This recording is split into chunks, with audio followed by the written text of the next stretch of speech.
when I heard the first time about the artist, I was in my office, and I received an SMS from a big Spanish producer, Simón de Santiago. He's a friend of mine. He had read the script, and he sent me, and I get this message, said like, I'm in Cannes, I just saw a silent film called The Artist. The Weinstein bought it, it's gonna be gigantic. And I was like, I was about to throw my iPhone to the wall, but because it was an iPhone, I didn't throw it. And I almost, because I have been working 8 years on a film where the concept, the high concept was to make, let's call it a mainstream silent film, a big budget mainstream. And suddenly there's another, our neighbors, the French, are doing a big mainstream silent film for the big audience. And in Cannes. And I was shooting 5 days later. So I still have spent 8 years. I have lost my hair was white. I still live in a rental apartment, 70 square meters. Although I could have made it sound and be living in a gigantic loft. But no, these guys in France are making another film that is very similar in a concept. So it was upsetting, okay? The next day, like filmmakers, we cannot look back. The next day is like the musical Annie. Tomorrow, so tomorrow is tomorrow. So you wake up and say, fuck, no problem. We are gonna make the film. We are gonna shoot in a few days. Our film is gonna be fantastic. Of course, we shoot the film, and then I see the artist, and I said, you know, it's another silent film. We just share the format, but the story, you know, thank God they are very, very different. And I can say, and I like the artist. I think it's a treat, but I think the artist is a love letter to American silent cinema, and Blancanieves is a love letter to European silent cinema, among other things. So they're very different films, and there's space. And I hope a German filmmaker comes now and makes another black and white silent film, because film is an industry and it's an art form, but it's an industry. And the artist has proved that you can make a black and white silent film and make it successfully. And Blancanieves has proved that we can also produce a big budget and do it worldwide release. And, you know, we need more silent films. We shot for the scope. This film is an epic. It's a big film. We were supposed to shoot for 11 weeks, but we didn't have budget to shoot for 11 weeks. So we shot for 7 weeks. Oh, no. Initially, it was scheduled for 8 weeks, okay? And in the second week of shooting, the producer, that was a good friend of mine, comes to me and said, like, Pablo, we have to talk. We're getting over budget, way over budget. This shooting with bulls is very difficult, everything, and said, like, you have to cut half a week. And then, no way. And then 2 weeks later, he said, you have to cut another week. So when you're already shooting a movie and they take you 1 week, it's like you have to take out of the script 10 pages. Of course, I didn't take 10 pages. I took like 2 or 3, but I had to solve things. But the fact that I had storyboarded everything, in a way, when you write a script, it's like, you know the word Mikado, the game Mikado, that you have these things that you just go like, so the Mikado are like the pieces of the scenes. So when you have to take out something from a script, as a director, I'm a writer-director, I have to take some little stick and nothing moves. Just another question, and your cinematographer, Kiko de la Rica, was with you very early, or? Well, the thing is that I know Kiko de la Rica since we are like 18, 19 years old. He's from the Bilbao, from the same city. So we started making shorts together. He also shot my first feature film. So we are like a married couple. You know, I know all his good things and all his bad things. And he knows all my good things and all my bad things. So it was great. You know, I trust him, he trusts me. In a way, we are like, imagine Charles Bronson and, you know, and I don't know, Telly Savalas in some kind of like 70s movie. They're covering we cover each other. So it was, he composes amazing. He's extremely fast. And he has one thing that I love. He's not one of the cinematographers that is waiting for the magic hour and only thinking about the light. He's thinking about the story. And we were all thinking about the story. We only were thinking about emotion and the story. It's not about aesthetics, of course, lighting, composition, but he just wanted to tell the story the best possible way. Basically, a director is just like a sucker, he's like a trainer that he gets the best. It's like I get the best DP, the best art director, the best wardrobe. And then I just have to kind of be like the oil in this kind of machine. And just, okay, we have to go. Of course, I wrote the script. The ball is mine. But I need this amazing team to make it happen. Please tell us something about the concept of the music. Who did it and how did you cooperate with the composer? Well, what we did is we edited the film silent. That was something very conscious that the editor and myself, we thought about it. We said, we are going to create the rhythm.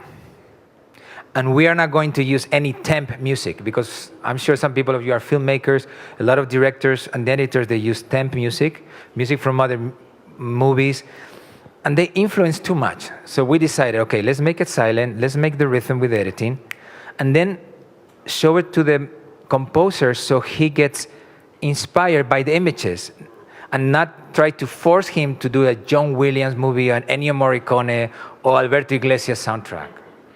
So we wanted to have Alfonso de Villayonga soundtrack. And the composer is unique. Alfonso doesn't make, if you go to IMDb or you want to look his filmography, he has not made 60 soundtracks. He has made like 7. He makes one every 2 or 3 years.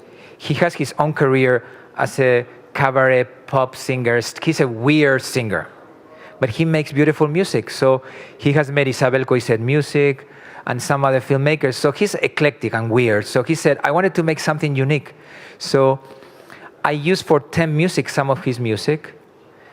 And for 4 months, we were communication daily. He was in Barcelona, I was in Madrid, Skype, internet, and with my wife, we were using all these clips and, adjusting. It was done in a very meticulous way. It was like, okay, change, more emotion, faster. It was like working with an actor. No, I wanted more emotional. No, more impressionistic. No, too many instruments, more simple. So it was a complex and wonderful experience. And just an anecdote, we record the music in Belgium with the Philharmonic Orchestra of, I think it's the Brussels Philharmonic Orchestra. And you know what was the soundtrack that they did like a few months earlier? The Artist. They were like, so why all, for me writing, I feel like I'm like Linda Blair in The Exorcist. I get my eyes kind of blank, and I start going like this with the computer. Like channeling. I'm really serious. In a very chaotic way. I write images, and in a way, it's like if I vomit pieces of a puzzle. It's like images, like it could be like a Pepe the Rooster with a girl with a scarf, and then taking photos with a dead body. I have these images, but then I don't want to make, definitely automatic writing and surrealism or the subconscious starts is the beginning of everything. But then I like to put order. Then I want to tell a story, and then I put a structure. And then I put objectives, and I put goals, and then I want, basically, I have read every single book about script writing, but there's one that is my favorite. It's this tiny, and Jean-Claude Carrière wrote it, my favorite script writer. And he just said, the only rule for script writing, you know which one it is? To surprise the audience. How do you get it? You figure out. So there's something about Spanish culture that I like to use it as a basic element where I just kind of like turn it around and try to make it something new. In a way, it's like the French that they use, Amélie, they use the Eiffel Tower and the baguette and the striped t-shirt, and they try to make something new. So I like the idea to use the Spanish icons and try to make, I don't want to have something cool, but at least something modern. Not that to use, and to use the Spanish icon without a complex. So I definitely have stories to tell in Spain. Definitely I get tempted. I would lie if they don't send me scripts. Yes, they send me scripts. And you get tempted, and you come there, and they say like, oh, maybe now I should buy an apartment finally, or maybe I should leave my rental apartment. I don't know. But I always say that my price is a good script, it's a good story. if a Hollywood producer comes with a good story and I think I can do something with it and take it in a further direction, and I feel like it's my own material, I would do it. But just to make it, it's not fun just to make, I'm serious. It's not fun to make movies just to make movies. I'm serious. Movies is a hard work. Maybe people make movies here, but you wake up at 5 o'clock in the morning, you like work long hours, and normally you're gonna fail. Normally movies don't come out right, but just we know it. That's part of the process. So unless I love the script, unless I really think this might be the last film I'm ever gonna make and I'm really there, I cannot make it. That's me. Other directors, they just make one movie after the other, but for me, so answering your question, with the right script, I would go to Mexico, to Berlin, I'd stay in Spain. I really think I don't have a nationality, but still I think I have to make another one, a trilogy with Spanish culture.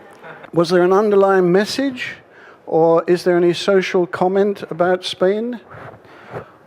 Well, the thing is that any movie you make, from the fact that you're making it, there's a political statement. They're always political. There could be a comedy, could be a fantasy, could be a horror film, because there's a point of view. There are choices. A director makes choices constantly. So of course there's a commentary. Some of it conscious, some of it unconscious.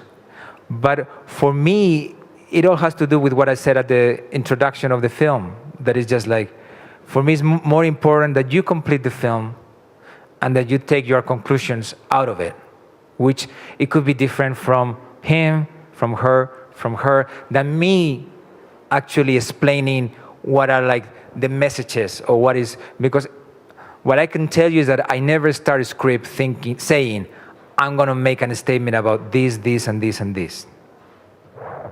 What I start thinking is that I wanna make a sensorial experience that when people watch my film are going to travel and to dream in another world. That yes. But of course, I have a point of view of life. And of course, my point of view of life is in all my work. In a way, I feel that every time I write a script or I make a film, I'm doing like a striptease. It's like you're seeing me naked. Like, if you watch my films, you're seeing who I am. And who I am is in Blancanieves, who I am is in Torremolinos 73, and who I am is in all the films I have done up to now.